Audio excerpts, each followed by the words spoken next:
Okey, hello semua. Selamat pagi dan selamat mengikuti kelas matematik tahun 6.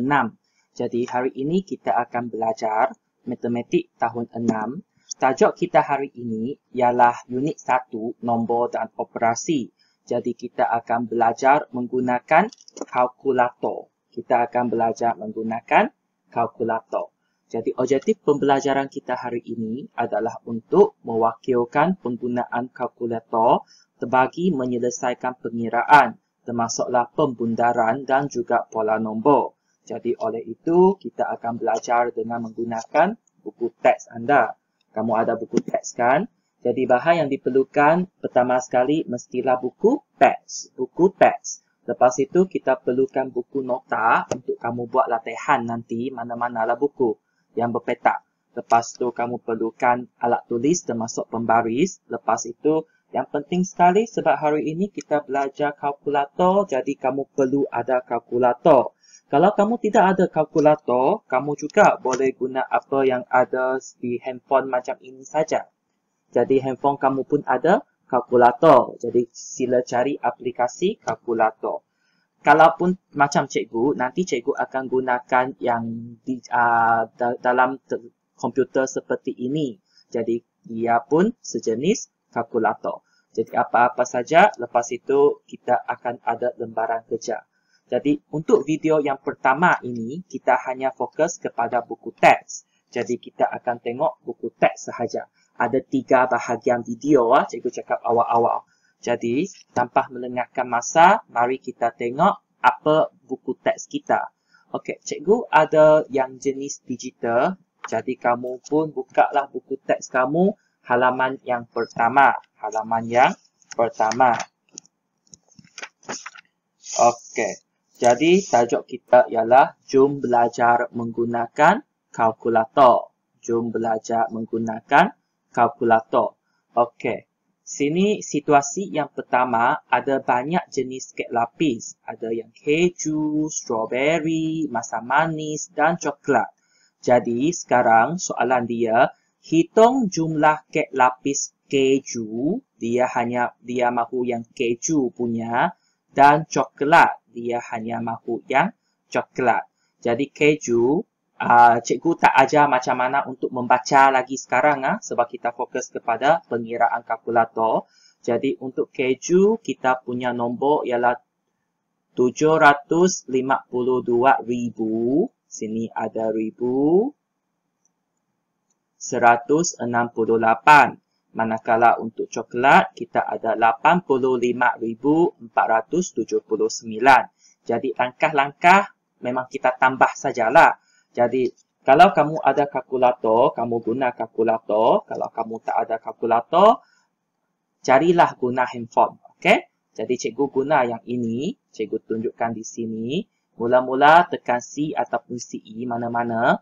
Okey. Jadi cara apa yang kita nak kira ialah 752,168 tambah 85,479.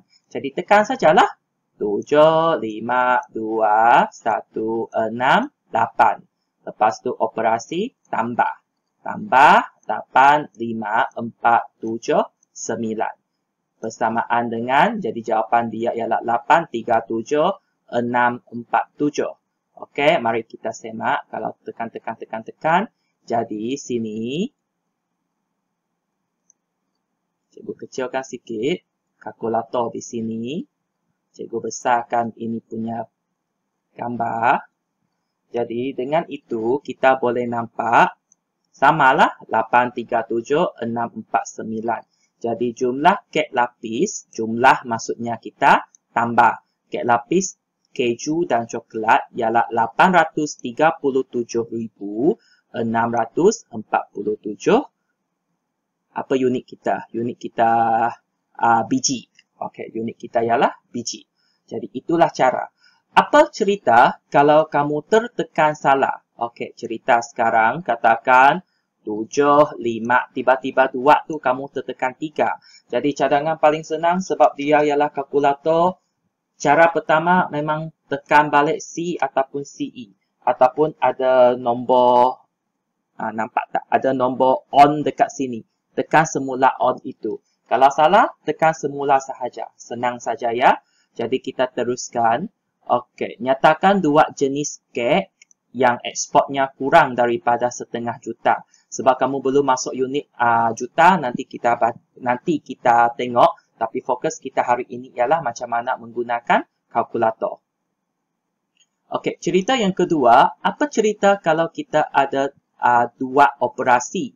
Kita ada tolak, kita ada bahagi. Kalau cerita macam ini, kamu perlu ingat ada prinsip dia. Kalau bahasa Inggeris, prinsip kita ialah BODMAS. Kalau bahasa Melayu, kita guna ku, ba, da, ta, to. Jadi, apabila kita menekan, kita perlu tahu prinsip matematik dulu. Iaitu, kita perlu mengira mengikut dia punya urutan. Dia punya kelebihan dulu. Keutamaan dia. Jadi, apa itu BODMAS ataupun apakah itu Kubada Tato? Kita balik semula kepada slide. Okey, kita tengok kaedah BODMAS ini. Apabila soalan mempunyai kurungan, brackets. Apabila soalan ada brackets, kita mestilah selesaikan soalan dalam brackets dulu. Lepas itu, kita mesti ikut order susunan dia. Kalau order yang lebih kuat, contohnya ada kuasa 2, kamu tak belajar. Jadi kita anggap order ini ialah urutan. Jadi urutan apa yang kita perlu ikut? Kita mesti buat dulu soalan yang melibatkan division, iaitu bahagi, dan juga multiplication, iaitu darab. Jadi bila kita nampak soalan yang melibatkan bahagi dengan darab, kita kena buat dia dulu. Kita kena selesaikan dia dahulu. Lepas itu, barulah kita selesaikan operasi yang melibatkan tambah dan juga tolak. Ini ialah urutan dia. Apabila kita nampak ada darab dengan bahagi bersama-sama, kita ikut saja urutan dia. Jangan pilih, ikut sahaja urutan dia kalau dia hanya ada darab dengan bahagi. Begitu juga dengan tambah dan tolak. Kalau tambah tolak ada, ikut sahaja urutan dia. Tetapi, kalau mereka tidak sama jenis dia, contohnya bahagi dengan tambah, kita mesti selesaikan bahagi terlebih dahulu. BODMAS ialah dalam bahasa Inggeris. Kita tengok apakah itu kaedah Kubada Tato. Seperti yang cikgu cakap tadi, mesti buat soalan dalam kurungan dulu. Kita mesti buat soalan dalam kurungan dulu. Tak kisahlah dia tambah ke tolak, kamu mesti selesaikan dia terlebih dahulu. Lepas itu, kamu kena buat operasi bahagi dengan darab. Ini dua mesti buat dulu. Jadi kalau ini dua mesti buat dulu. Cikgu tukar warna dia. Mana warna dia? Okay, kita shadingkan dia. Mesti buat darab dengan bahagi dulu. Kalau ada darab dengan bahagi. Lepas itu, kalau tak ada, barulah kita buat tambah dan tolak. Ingat, bila ada operasi yang berlain-lain, sentiasa patuh kepada prinsip Kubada Tato. Jadi, ini ialah rumusan dia. Boleh tengok, buat kurungan dulu. Lepas itu, buat operasi yang melibatkan bahagi dan darab. Lepas itu, barulah kita selesaikan soalan yang melibatkan tambah dan tolak. Mari kita kembali ke buku teks dan juga kalkulator kita. Dalam cerita ini, dia ada tolak dengan bahagi. Mana satu yang harus kita buat terlebih dahulu? Kalau kita masih ingat, Kubada Tato. Ada kurungan tak? Tidak ada kan? Tapi dia ada bahagi. Dia ada bahagi. Jadi kita perlu selesaikan ini terlebih dahulu. Maksudnya, kita perlu selesaikan ini terlebih dahulu. Jadi, dengan menggunakan kalkulator 174 sifar bahagi dengan 60. Jadi, sama dengan 29. Jadi, lepas ini nombor akan bersamaan dengan 29. Dengan kata lain, bila bahagi sudah selesai, baru kita buat tolak. Jadi sekarang, 2, 3, 5, 6, 2 sifar tolak dengan 29 bersamaan dengan 235,591. Jadi ingat, mesti selesaikan bahagi dulu. Bila jawapan sudah dapat 29 ini, barulah kita tolak. Kita semak jawapan 2, 3, 5, 5, 9, 1. Okey, macam itulah. Jadi sentiasa patuh kepada format Hubada Tato ataupun BODMAS. Kita tengok ini dulu. Jadi cerita kalau macam ini.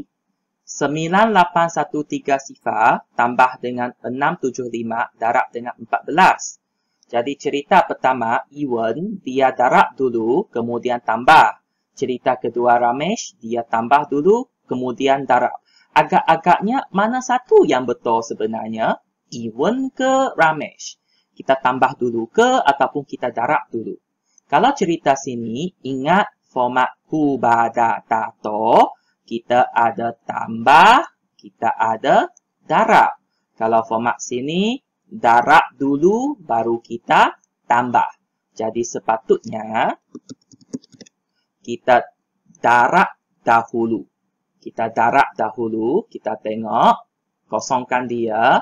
Kita darabkan 675, darab dengan 14. Baguslah ini, kamu tak payah kira. Tetapi kamu perlu tahu cara yang betul. Jadi sama dengan 945 sifar. Jadi sini kita tulis 945 sifar. Lepas itu barulah 9813 sifar tambah dengan 945 sifar. Kita cuba 9813 sifar tambah dengan 945 sifar. Bersamaan dengan 1 sifar 7, 58 sifar. Jadi mana satu jawapan dia? Jawapan yang betul sebenarnya ialah ini. Jadi, Iwan adalah betul. Kenapa cara Iwan adalah betul? Sebab dia darab dulu. Ingat prinsip Hubada Tato, mesti buat yang darab dan bahagi dulu, barulah kita buat tambah dan tolak. Kalau buat macam ini, tidak betul. Dari segi prinsip ataupun hukum matematik dia, tidak betul. Jadi cara dia adalah Iwan punya. Okey? Kenapa Iwan? Sebab Iwan mematuhi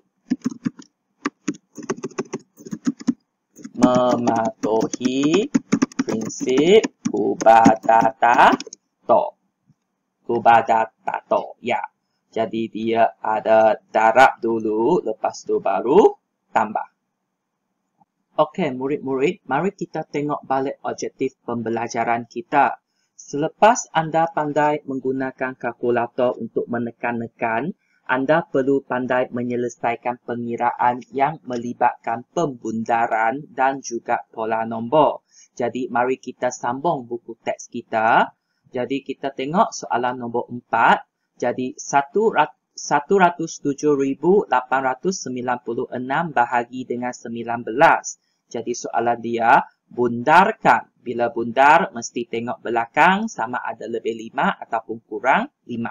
Nanti kita tengok, bundarkan jawapan kepada satu tempat perpuluhan ataupun dua tempat perpuluhan. Jadi bagaimana kita keluarkan kalkulator kita? Jadi kita tekan 1,7896 bahagi dengan 19. Bersamaan dengan nombor macam ini. Nombor kan banyak, tapi kita perlu tengok yang titik ini sahaja. Titik ini ialah titik perpuluhan. Jadi soalan A, satu saja tempat dia nak selepas titik. Jadi lepas titik, nombor kita ialah 7.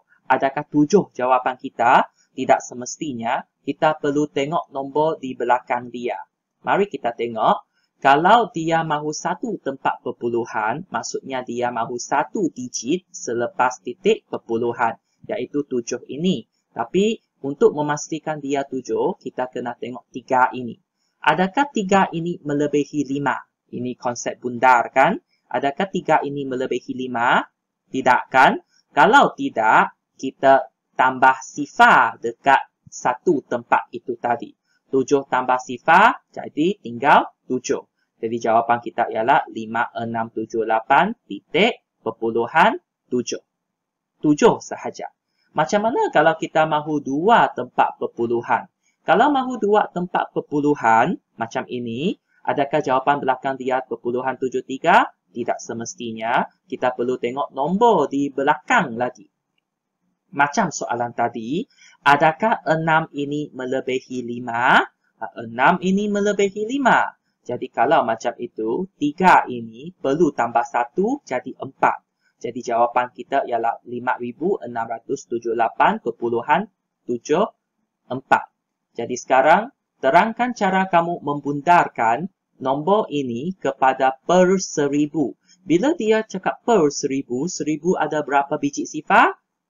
10, 100, 1000. Jadi dia mahu 3 titik perpuluhan. Jadi kalau macam itu, kita tengok sini. Kalau dia mahu 3 titik perpuluhan, 5678 itu semestilah. Jadi sekarang kita tengok dia mahu 736. Adakah jawapan kita ialah 736? Tidak semestinya. Kita tengok dulu belakang. Adakah 8 ini melebihi 5? Lebih 5 kan? 8 ini melebihi 5. Jadi kalau 8 ini melebihi 5, 6 ini perlu tambah 1. Jadi jawapan kita ialah 5678.73. 6 tambah 1 ialah 7. Belakang ini semua kita abaikan. Jadi jawapan kita ialah 5678. Belakang baca 11737. Ini ialah soalan berkaitan dengan pembundaran. Macam mana dengan soalan yang melibatkan pola? Jadi, anda perlu tahu macam mana untuk mengira soalan yang berkaitan dengan pola juga. Jadi, cikgu besarkan macam ini. Kita tengok, apakah kad nombor yang dipegang oleh Adam bagi pola nombor di bawah? Tunjukkan jawapan dengan menggunakan kalkulator. Jadi, kosongkan dulu. Jadi, nombor pertama ialah 20,468. Lepas itu, dia tiba-tiba jadi 40,936. Jadi, nombor-nombor di atas disusun dalam tertib menaik. Kalau tertib menaik, berapa banyak dia naik? Macam kita buat soalan pola lah. Dia tambah berapa? Jadi, kalau sini, dia tambah. Dia macam inilah. Jadi, dia akan tambah berapa? Dia akan tambah macam ini. Urutan nombor di atas bertambah dengan nilai yang sama. Jadi pola nombornya bertambah 20,468 juga. Jadi dia tambah 20,468 juga. Dia tambah macam ini. Jadi setiap satu tambah macam itulah. Jadi setiap ini dia tambah lagi. Ini pun tambah. Lepas tu ini pun tambah. Jadi kalau macam itu, sekarang berapa kali dia perlu sampai ke sini? Jadi kita kira 1 kali. Dia dah tambahkan. Okey, dia dah tambah. Kita mula dari sini 1 kali, 2 kali, 3 kali, 4 kali, 5 kali, 6 kali. Jadi kalau macam itu, kita tengok. Kita mula dari sini. 6, 1, 4, sifar 4. Tambah dengan 2 sifar 4, 6, 8. Jadi sekarang sudah sampai ke sini. Berapa nombor dia? Kita sudah sampai ke 81872. Ya, jadi lepas ini kita tekan tambah saja. Tambah sekali, dia sudah jadi 1 sifar 2, 3, 4 sifar. Kenapa? Sebab tengok sini, kita tambah nombor yang sama. Kalau kita tambah nombor yang sama, tambah sajalah. Tambah lagi 1, 2, 2, 8 sifar 8. Tambah lagi 1, 4, 3, 2, 7, 6.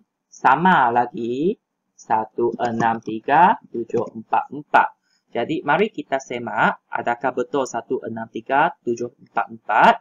Jadi langkah-langkah mari kita semak. Tekan butang dah tambah-tambah. Bila macam itu tekan sekali lagi butang bersamaan dengan. Tekan sekali lagi butang bersamaan dengan. Lepas itu, kita tekan sebanyak 5 kali. Tekan sebanyak 5 kali. Lepas itu, jawapan dia 163,744. Ya, sama. Jadi, kita pun betul. Tengok soalan sini, adakah cara ini sesuai untuk mendapatkan nombor ke-8 bagi nombor pola di atas? Mari kita cuba. Kalau kita 8, darab terus dengan 2, sifar 4, 6, 8. Lepas tu, adakah jawapan kita sama? 1, 6, 3, 7, 4, 4. Ya, sama. Jadi, maksud dia ialah 1 kali, 2 kali, 1 kali, 2 kali, 3 kali, 4 kali, 5 kali, 6 kali, 7 kali, 8 kali. 8 kali nombor yang sama iaitu 20.468 bersamaan dengan 163.744. Jadi jawapan dia, adakah cara ini sesuai? Cara ini sesuai. Okey, akhir sekali kita tengok ada lagi tak? Okey, kita tengok yang ke-6. Apakah pola nombor di bawah dan apakah nombor yang seterusnya? 1, lepas tu 2, lepas tu 6, lepas tu 24. Jadi kita tengok, fikirkan nombor ke-5 hingga nombor ke-7 dalam pola nombor ini dan terangkan jawapan kamu.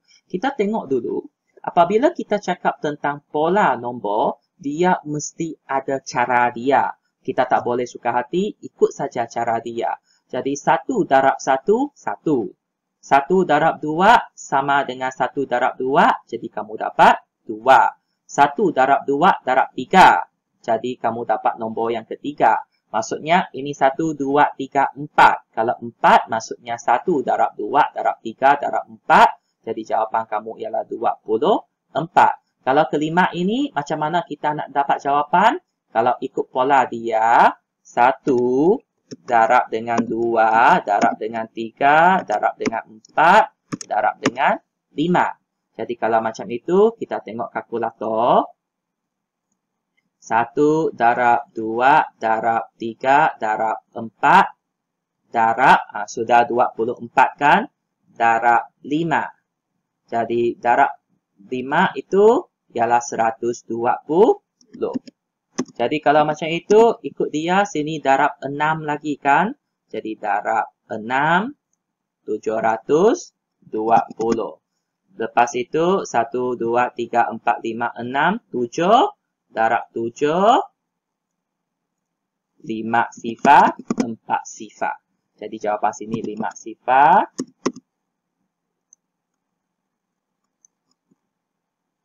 5 sifar, 4 sifar.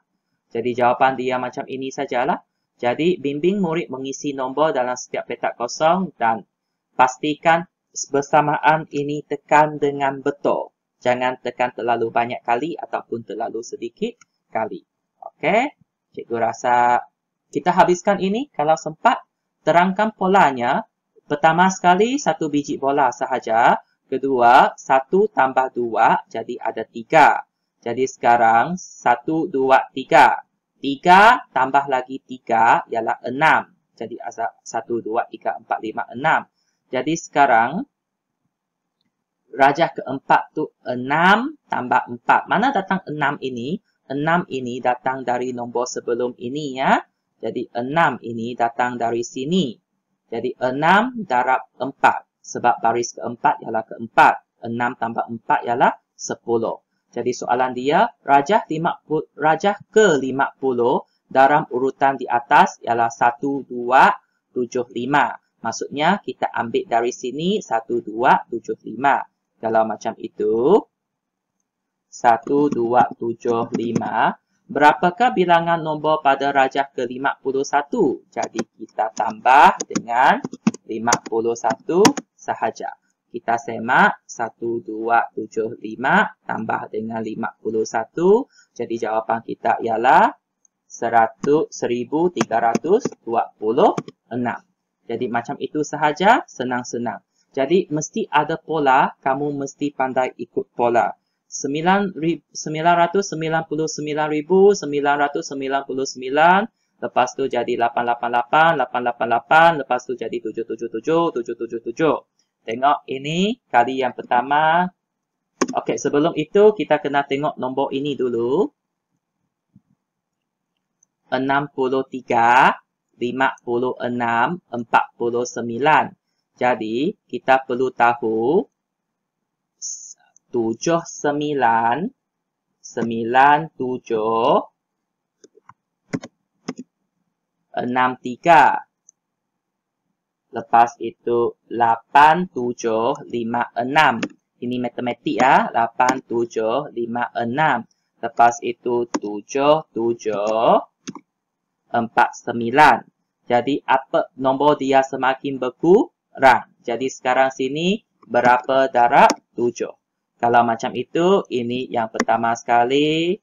Ini yang kedua, ini yang ketiga, ini yang keempat. Ini yang kelima, ini yang keenam, ini yang ketujuh, ini yang ke-8.